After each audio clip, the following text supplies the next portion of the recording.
As Remuseum's latest report called Case Studies in Innovation Marketing illustrates, there are still people in the museum field that have conflicted feelings about marketing itself.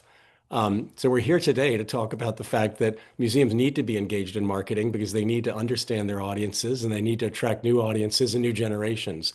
And one of the leaders in the space that I respect and look to most for examples of ways to be doing this intelligently is Derek O'Brien, the Chief Marketing Officer at Peabody Essex Museum in Salem, Massachusetts. So thank you, Derek, for joining us today. Oh, yeah. Thanks for having me, Stephen. I appreciate it. Let's start with your background because you've been at PEM for a while, but you didn't come from museum or nonprofit or the cultural sector. You came from marketing, the marketing world, and you're not alone in that. But talk a little about how you found your way to PEM and PEM found its way to hiring a marketing professional from outside the field. Yeah, I had spent my entire career in advertising and marketing, and the last few years I had started to do pro bono work for nonprofits. I think it was just so rewarding at the time that I just realized that that is really where I wanted to focus my career full time. So I started looking for nonprofits that had internal advertising or marketing capabilities. And I was living in Salem at the time. I was very familiar with the museum. My wife and I were members. And when I saw that they had an opening, I applied, and the rest has been history. Every museum is different, and PEM is some of the things that make it different are that it's a very well-resourced museum in a relatively small community. Can you talk about how that's impacted PEM's approach to marketing? Yeah, I think it's somewhat unique to have a museum of our scale outside of a major metro. And Salem itself is very unique. You know, its population balloons to over 1.3 million in a 1 month period. And I've been trying to find parallels to that in the US too, and that's been tricky, but it's definitely an interesting ecosystem. And in looking at some of our market research, we've seen that our attendance is pretty split between people coming from the local areas, so visitation from within a 10, 15, 20 mile radius, and then almost another 50% that's coming from beyond a 50-mile radius, so local audience versus tourism. And we should say that that period is the October witch trial tourism season, right? It With is, yeah, and it's Salem. starting to turn into September, November. I mean, it really is. It's starting earlier every year and ending a little bit later. I know we saw a real uptick in visitation of the city around mid-September, and we saw it. I mean, the week following Halloween this year was just as busy as the week of. Wow. I think in museum marketing for a long time, it meant figuring out how to explain what the museum was doing, what the exhibit was about. And marketing in the outside world starts differently, right? It starts trying to understand who your consumer, who your audience is, and then move from there. How did PEM make that transition and start to understand, start with audience first? No, great question. And that's one of the things that it really came out of COVID. Given what happened during the pandemic, we knew that there was going to be a change in audience behavior. I mean, after being shuttered and isolated like that for a year plus, how are people going to respond to things opening back up? How are their habits going to change? So we really took advantage of our doors being closed and pivoted. And typically, we would be using our ad spend and promoting exhibitions, trying to get people in. But because we couldn't do that, we actually pivoted some of the ad spend into market research. And with the goal of trying to figure out, once we were able to reopen, how could we grow and diversify our audiences? So that led to really the first step in a multi-year market research project. Yeah. And let's talk about that because I think, traditional museums, I think it's fair to say sometimes maybe a step or two behind the broader marketing world and kind of consumer products or entertainment. And I think museums have generally been targeting by demographic, right? They want to get college graduates that are generally women or, think about, reaching out new audiences in terms of race or ethnicity. But you went a step beyond that, which is kind of newer marketing speak, and talk about that and how you moved into the world of personas. Yeah, we did. And we didn't know that's where it was going when we first started. I mean, we knew what the goal was, and that was to grow and diversify. So we wanted to start out with doing a round of qualitative research. And again, this was right in the middle of the pandemic, so we couldn't do it in person. So we ended up setting up, very similar to this, a series of Zoom calls where we were doing 1 hour long in-depth interviews. from a pool. I think we started out with 24 individuals. And because we wanted to find out what would attract a more diverse audience, we wanted a very diverse pool of demographics for those individuals that we were speaking to. So the only qualifying question that we had for the participants was, have you visited or would you be open to visit a museum at some point within the last 3 years?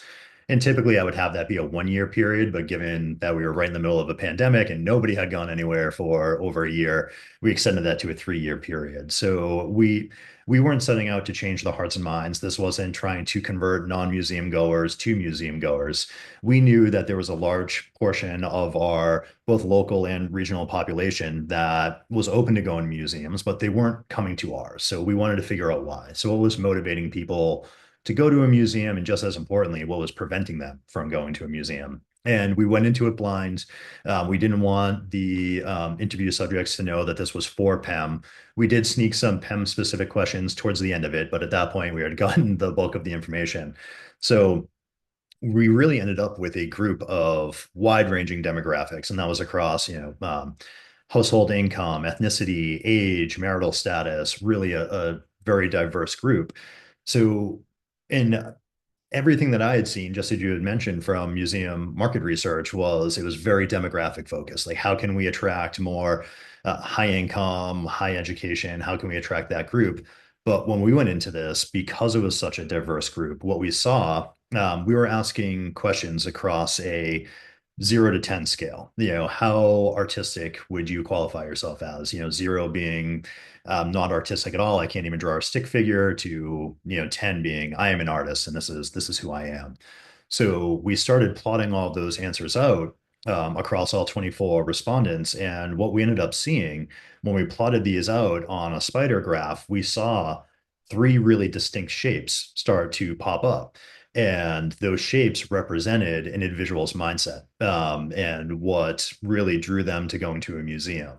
And we ended up on three psychographic personas. So really what we learned from this whole thing was demographics had no impact on why somebody chooses to take an action. It was really what are their behaviors, what are they looking for, and that is what motivated somebody to go. And it was funny. I was getting ready for a presentation where I was talking about this, and my wife happened to come in. She had just gone out for a walk, and she came in. She asked what I was doing, and I was trying to explain, like, oh, working on a slide that explains the difference between psychographics and demographics. He was like, oh, that, yeah, riveting. I was like, well, no, wait, hold on. I was like, well, why did you just go for a walk?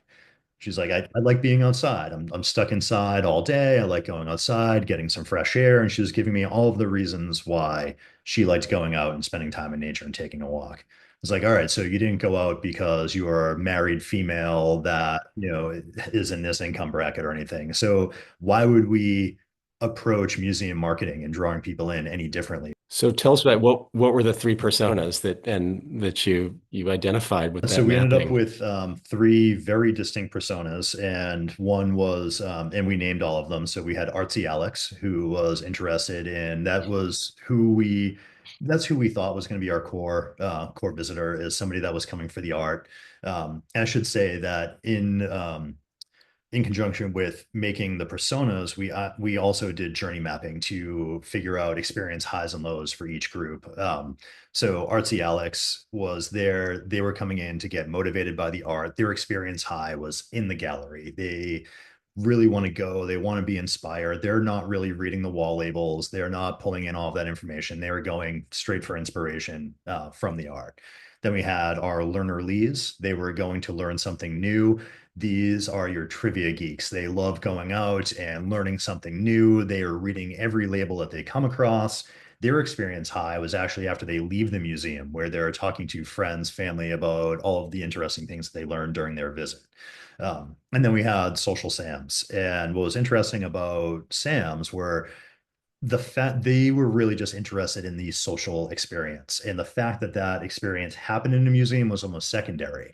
They are the ones that are, really worried about FOMO and missing out on a really interesting opportunity. They're the ones that are taking the selfies and cataloging their visit, um, sharing the experience with friends.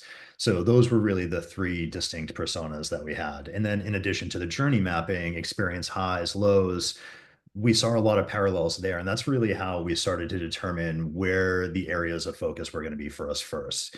Are there experience lows that carried across all three personas that we know, okay, this is impacting all three of our visitor types? Should we address those first?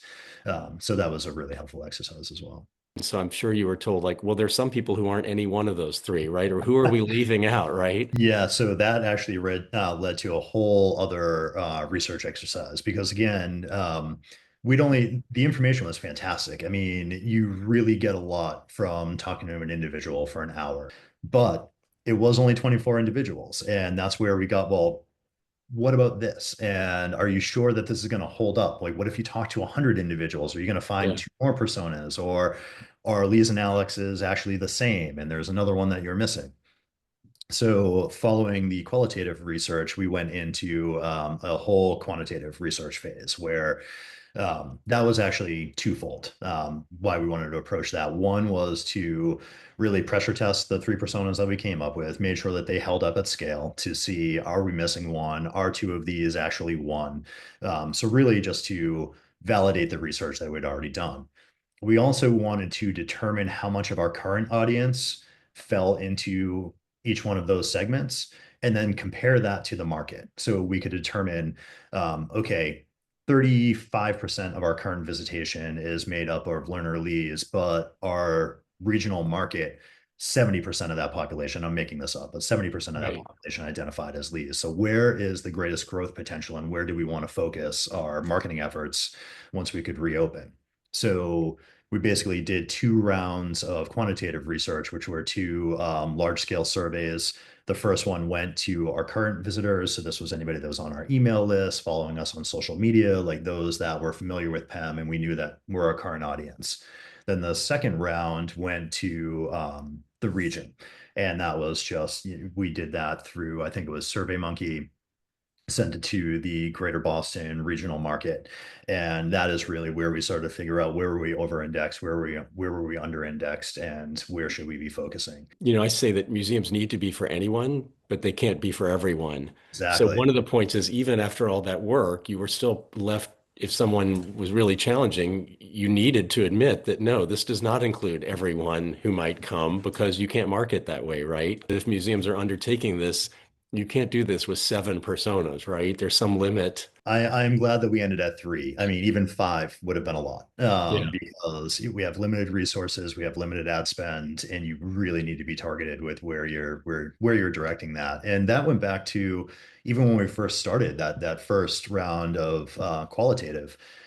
We weren't looking for the people that were just dead set against, like, I'm not a museum person. And I know we all, as museum professionals, want to show like you, but you are. We're all Yeah. museum. You might Yeah. not have experienced it yet. I want to do that as well, but it is so much harder to try to motivate somebody who is already dead set against the idea. To really change minds is incredibly difficult when we knew that there was a large portion of people that we could get that are already open to the idea of a museum, but weren't necessarily visiting us. So there can be an easy idea for any of us to think that marketing is just like, oh, go take care of the way we talk about it, and then everything will change. But it's not, it doesn't work that way. You Right. actually have to use the research and change what you do. So can you talk about how PEM has actually had to change not just how it talks about its work, but like what it does in the museum to to fulfill that desire to meet the motivations and needs of those personas? Well, it's interesting because I remember even with my team, because all of this was new, even my team was curious, like, "Ooh, all right, so our persona is going to determine what kind of exhibitions we're doing." And my answer at the time would still be no, it's actually not. Our personas are changing, to your point. It's changing how we speak about them. So, we have a incredible exhibition on right now, a Singaporean designer, Andrew Ginn. Our personas didn't determine whether or not we were going to do the Andrew Ginn exhibition, but it does change how I'm going to talk about that in my marketing materials because I will promote that in a different way for our Alexes versus our Lees and our Sams. I mean, our Sams, I will push the events, all of the amazing opening events that were around it. I am pushing that to them. Alex's, I'm going with the big, beautiful images, but the Lees, that's where I'm trying to, make connections for them. Like, oh, what does this object have to do with this? Or what does this topic have to do with that to really already get them in that mindset? Like, oh, I want to learn more about this. but it didn't really impact the decision making. What it did Right. do was really get us to, I mean, we had really just focused on our traveling exhibition program for so long. To your point, you would put the big, beautiful image out. And I think that's why we did see when we did that comparative analysis, we did, no surprise, we saw that Artsy Alex, we were way over indexed in the Artsy Alex area with our core visitation. But that's how we've been promoting ourselves. We were showing Yeah. big, beautiful images, come check out this amazing exhibition. So we were getting people that were motivated by getting inspired by art, but we really weren't making those connections, putting out some of that long form storytelling to get people more interested in what could they learn about this artist, what types of mediums did they use, how did they land here.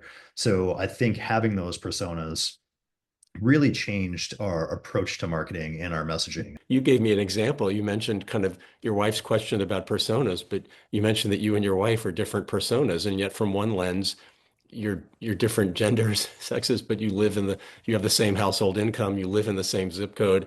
You could be targeted exactly the same way by most marketing campaigns, and yet that's not gonna, the same message won't drive the two of you to the museum. Excellent point. Excellent point. Yes, if I were just going after strict demographic targeting, my wife and I would be in the same bucket. Yeah. Yet every time we go to a museum, I'm a Lee, she's an Alex. So she will breeze right through a gallery. If there's not something that immediately draws her in, she's breezing through. She's in and out. I am in there reading every label. So we've been together long enough to know that if we're going to a museum together, we're going to separate. You know, we'll start together, we'll meet up, but I'm going to drive her crazy because she's ready to move on and I have to read every single thing. So my motivations for going to visit drastically different for hers, but we would be approached the exact same way. So I think it changed mindset on how we were approaching the campaigns. It didn't really impact decision making. That is really where we started to lean back into some of the demographics. So we knew that the psychographics were what were motivating people to come visit. But there was still a need for demographics as well when it came to ad buy, decision making internally, and that's what starts to impact decisions around programs, exhibitions, and approach. So we wanted to look at our visitation from demographic lens through that point. So what we saw was a huge percentage of our local population identified as Latinx. A huge percentage of the US population identifies as Latinx. That was an area that we were really under indexed in our visitation.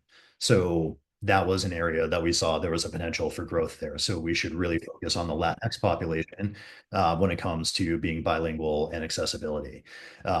Same thing with programs. And I had mentioned some of the data that we saw that outlined where our visitation was coming from. That was a really interesting exercise to know that half of our visitation is local audience, and I think it was 54% is coming from beyond a 50-mile radius. How does that impact our ad buy? And how does that change where we're putting all of our placements and our approach there? How do we cater to those 1.3 million people that are coming through over a month and a half period? So we came up with five key demographic markers that we were going to be looking at. And then we knew, though, that those demographic markers didn't influence why people were visiting. So we took those five demographic segments that we identified and then went back to the persona research to figure out which personas made the most sense to layer into each one of these five demographics. So now we had five demographic target segments and three personas that we layered on top of each other.